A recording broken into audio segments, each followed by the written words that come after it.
السلام عليكم ورحمة الله وبركاته.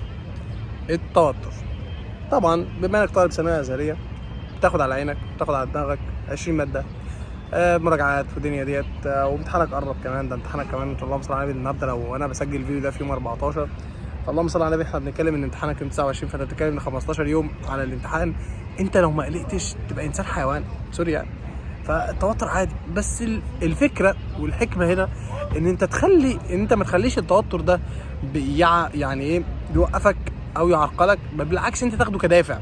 بص يا باشا، توتر مع مذاكره انت ماشي كويس، توتر من غير مذاكره انت فاشل، ماشي. طالما انت متوتر وبتذاكر خلاص عادي، التوتر ده احساس عادي والدنيا دي. بس الحكمه برضو ان انت ما تخليش التوتر ده يتمكن منك او ياثر عليك او ياثر على مستواك، بحيث ان انت لو توترت اساسا، انت لو توترت هتنسى كل حاجه.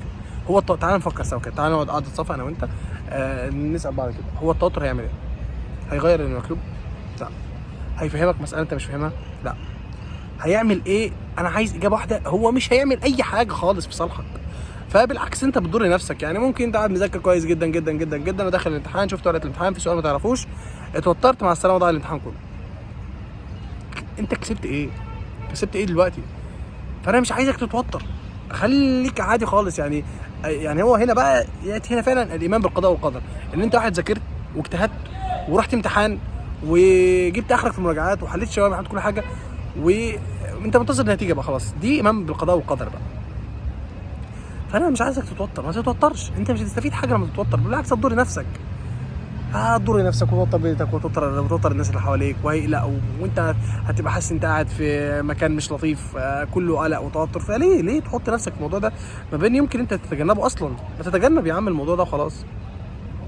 ليه اتوتر؟ انا واحد بذاكر، بعمل اللي عليا، مؤمن بربنا، مؤمن بالقضاء والقدر، نقول لن يضيع، بسم الله الرحمن الرحيم، قال تعالى ان لا نضيع اجر من احسن عملا.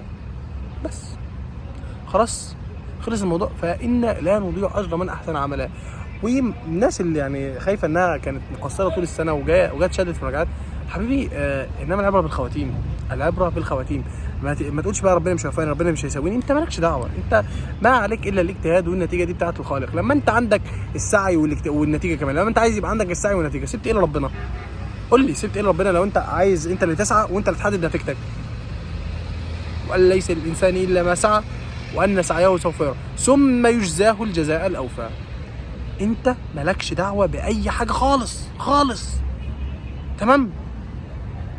فيعني أسأل الله أن تكون تطمنت إن هو يكون كلمتين يعني أفادوك. داني هقول لك لا يغير المكتوب إلا الدعاء والاجتهاد.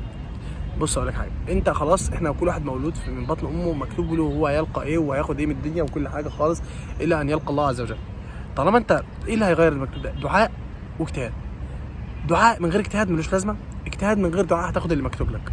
فدعاء واجتهاد يغيروا اي حاجه مكتوبه، سواء كانت شر او يعني الله ربنا يعني مش هيكتب لك اي حاجه شر ان شاء الله، يعني ده اكيد، لان الله يعني ربنا مش هيريد لعبده اي حاجه شر.